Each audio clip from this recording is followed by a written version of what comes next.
Hey everybody, this is a tutorial for Native Instruments Kontakt and how to route it in Reaper. If you're wondering if I've been having problems, yeah, I've been having a ton of problems with this, so bear with me a little bit if I need to try to figure some stuff out, although I think I pretty much have it down. So first things first, these 8 out, 16 out, 64 out will give you basically half the number of tracks that you need. So 8 outs will give you 4 stereo tracks or 4 instruments that use stereo tracks. 16 outs will give you 8 instruments with stereo tracks, and 64 outs will give you 32 instruments with stereo tracks. So I'm just going to go for the 8 out, which should be sufficient enough to demonstrate this. So we'll go ahead and load it up and hope that it doesn't crash, which it has been doing regularly every single time I try to load this up. So we'll just give it a minute and hope that it works. And if I have to wait, oh, well, that's a good sign, maybe. Cool, it's actually working. All right, so first thing you want to notice is these outputs, which is this output up here.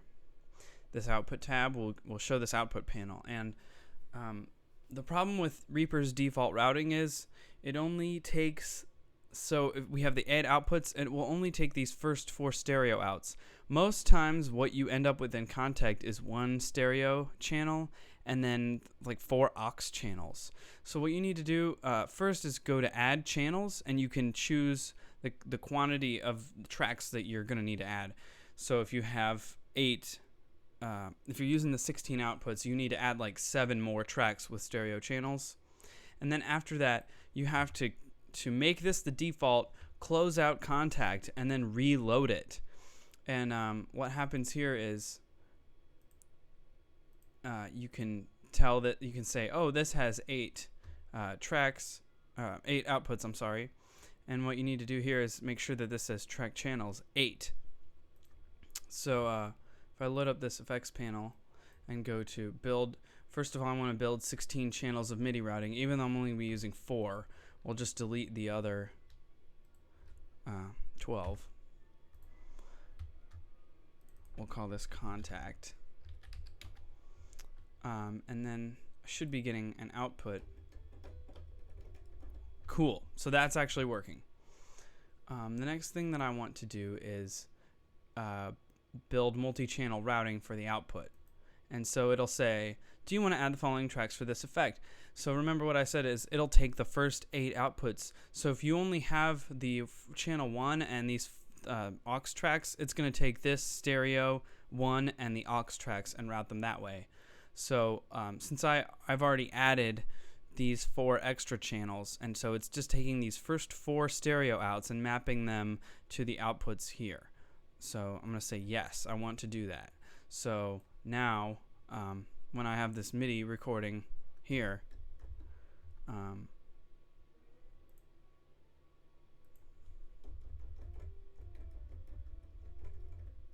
you can see I'm getting stereo out now on this one. So let's add another instrument. Let's add an electric piano.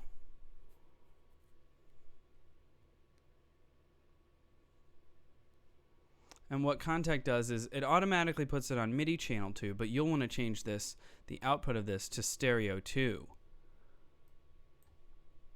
Let's add another instrument.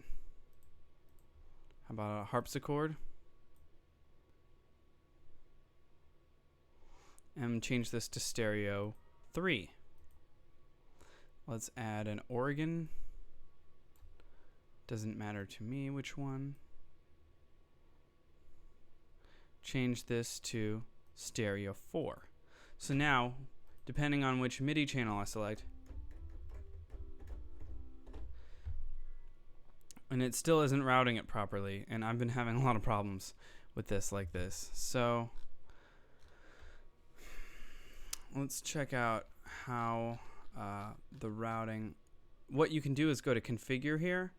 So it's got physical outs, output 1, output 2, that's okay. Configure here. What we want to do is change this to stereo 2, 1 out, and stereo 2. So look, it's got plug-in out 3 and plug-in out 4. Please, and then you get this message. Please close and reopen all plugin instances, saving your work beforehand in order to make sure the changes become effective. So I'm not going to do that. I'm going to see if it'll let me finish routing this first. And then we'll close it out and see what happens. So at least you can see the steps that I have to go through in order to get this to happen. So let's, you can save your project. I'll just save it really quick as Kontakt test. So let's reopen this here. Now it's working. Let's test MIDI channel 3. That's working. And MIDI 4. Also working. So everything seems to be working just fine.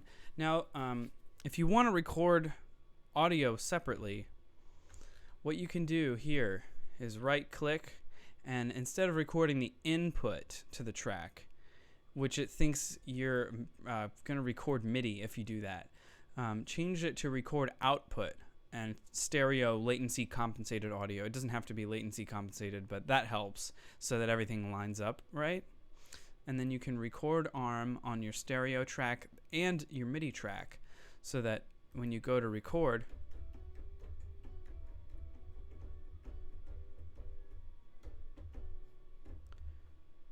stop, and then it's saving an audio file and a MIDI file.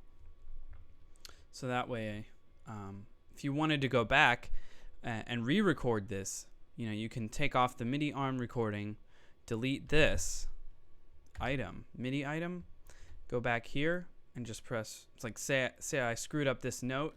I want to change this C sharp to a C natural. Hit record, or sorry, go back, hit record.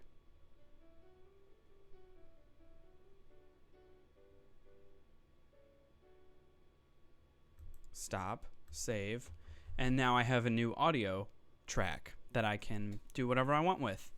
So I hope that clears up some of the questions. Remember, if you need the output window, it's right here. And don't forget to configure the outputs here. So there are several steps to this, and it might take some trial and error. I know it did for me in order to be able to use this right. And that should be it. I hope this video is helpful. If you have any questions, leave them in the comments, and I will do the best that I can to help you out. Thanks for watching. Peace.